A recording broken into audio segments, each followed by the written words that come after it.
Brothers and sisters in Christ, it's hard to believe that for 18 months already, we have been living through a global pandemic that has disrupted life on many levels, economically, socially, and spiritually. I thank the priests and parishioners across the diocese who have worked hard in extraordinary circumstances to enable the Church to function as close to normally as possible. St. Paul says, God makes all things work together for the good of those who love him.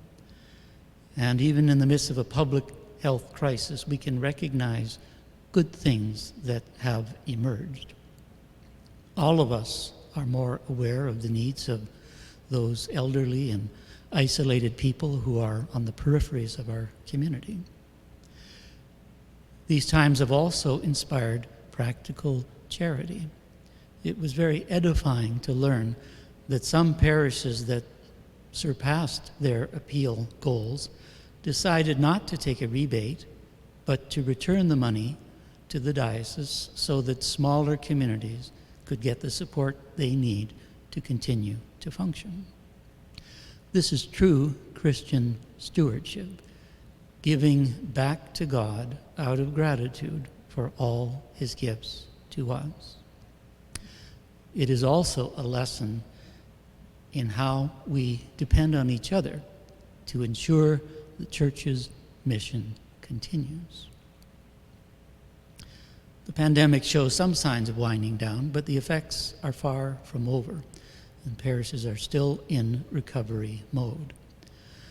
For that reason, this year's appeal will continue to have reduced goals, enough to ensure that small communities receive the support they need, and that diocesan services like youth and young adult ministry and tuition bursaries for Catholic school families can continue.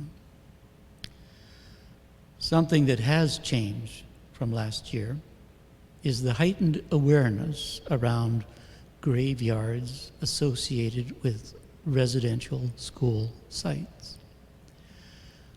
This tragic news that emerged over the summer has opened many wounds and highlighted that reconciliation and healing is still an ongoing need.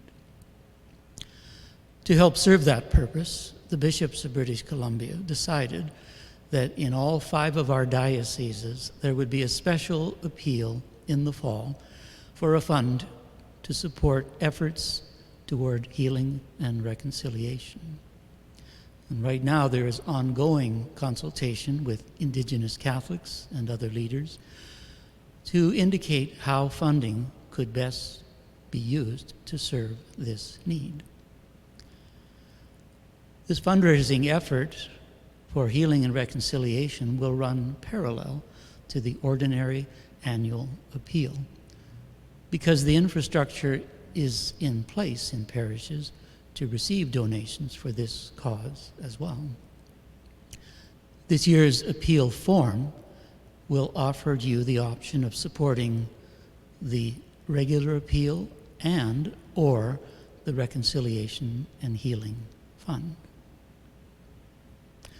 On behalf of all those who benefit from our collective efforts, I thank everyone for your continued support of the Church's work of serving its mission and caring for the well-being of every individual.